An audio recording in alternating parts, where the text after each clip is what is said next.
form of a personhood amendment with the bishop's full support. The Vatican came out just last year from the Pontifical Council of the Laity in support of a personhood amendment to the EU Constitution. And so they're gathering petitions right now in the EU to change the Constitution of the EU to recognize the sanctity of life, beginning at its earliest biological beginning. It was just here in the United States that difficulty arose with personhood, and it was through the USCCB. And that largely stemmed from a lot of the work done up in North Dakota and the opposition. Now with the new bishop, the same individual that was opposing personhood and writing reasons why has now come out and testified Thursday, just this last Thursday, for the first time on behalf of a personhood amendment taking place there in North Dakota. And here's the reason why. The ACLU and Planned Parenthood have discovered a legal strategy that's being quite effective in nullifying all of the pro-life law, or most of it, state by state. Georgia. We were just awarded by AUL. You know who AUL is? The oldest pro-life group in the nation. Americans United for Life. Just awarded Georgia the 2013 All-Star Pro-Life State Award for being an all-star state because of being the most protective of human life and sanctity of life in 2013. We were very proud of that, and the ACLU came in, filed they enjoined our fetal pain bill, not under the federal Constitution, because they do not want a case going to the Supreme Court.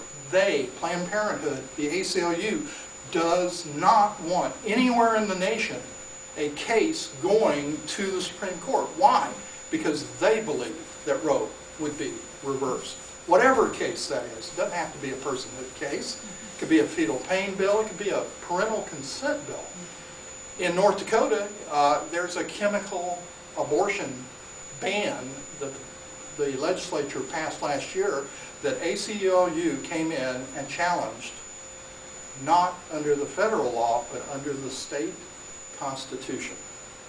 If the state court, Supreme Court of any state, Florida, Tennessee, Montana, have already had this happen. They passed a little old pro-life law somewhere.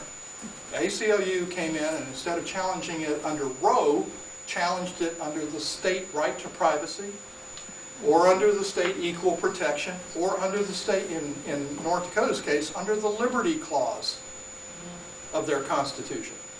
Meaning, is there a basic right to abortion that is greater than Roe v. Wade at a federal level? And in all of those states, Florida, Tennessee, and Montana, the state courts said, yes, there is. And they lost all their pro-life regulation. We can move from being one of the most protective states in the nation under this court challenge to going last, becoming last, of having all of our law reversed. And so can North Dakota, and that's what the Catholic Conference realized, and they changed their tactic completely. And they are now endorsing the Personhood Amendment in North Dakota for that reason. Because once you lose your law, there is only one cure, and that's a personhood amendment at a state level. And that takes the state Supreme Court out of the picture.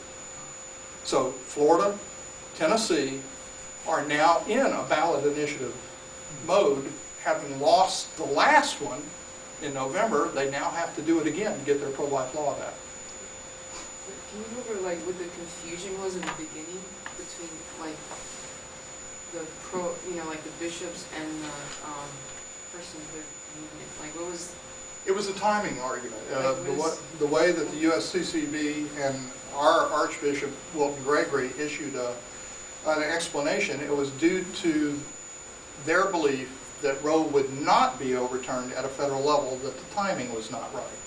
Now, we have a University of Georgia law professor that I know very well, He's trained many of our attorneys that are now legislators that sit on the various committees, and when he came to testify on our behalf of our Personhood Amendment to some of his former students, he declared, you know how I feel on the subject of the sanctity of life, and Justice Kennedy.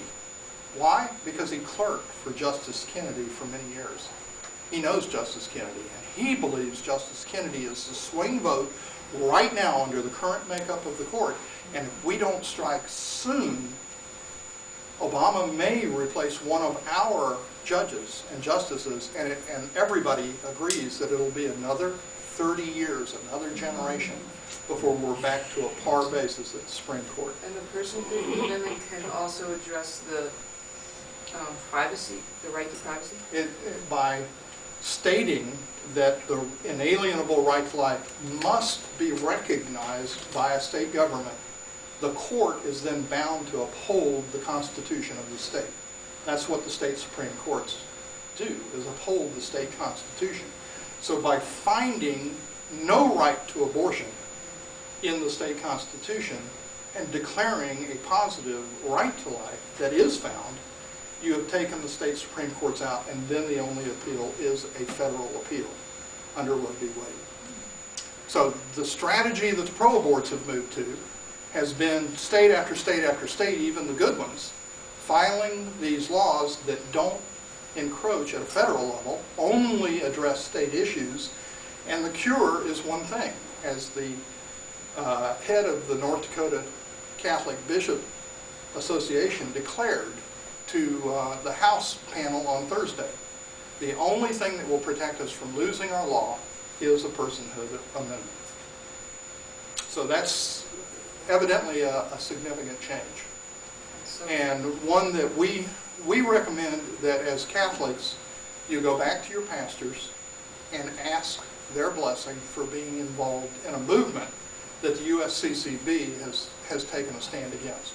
We want to be under divinely appointed authority. We do not want to be divisive. We do not want to be in any way labeled a schismatic, other than standing where we stand, which is where the church has stood for centuries, literally centuries. And part of my presentation is going through the early church fathers with quote after quote in every century of church history, showing that we are in the center of where the church has been and always will be. I have no doubt that if it weren't us, it would be somebody else that God raises up.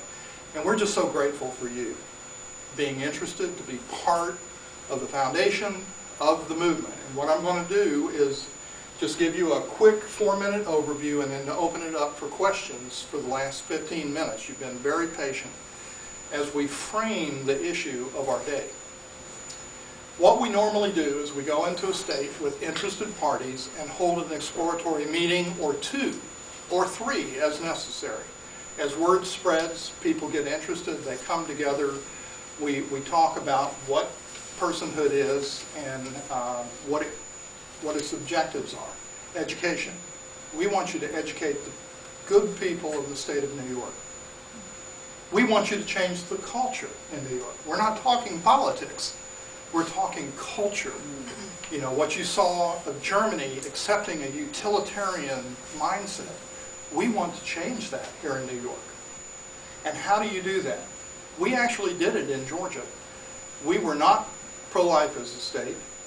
And in July of last year, during the primary, during the voting during the primary, because we worked with the Georgia GOP to get a plank of personhood as a plank of the Georgia GOP, they placed the question on every GOP ballot across the state, which was what the people would vote on if they actually voted for a Personhood Amendment. We put the language, the text on the ballot and had them vote. They didn't know that it was non-binding. They just knew that they were being asked their opinion in the form of a vote for or against the Personhood Amendment. We became the first state in the nation where 66%, a super majority of the people of Georgia, both Democrat and Republican, voted in favor of the Personhood Amendment. We changed the culture. And everybody knows it. All the politicians know it. The press knows it. They know that this is now mainstream. So, can it be done? Yes.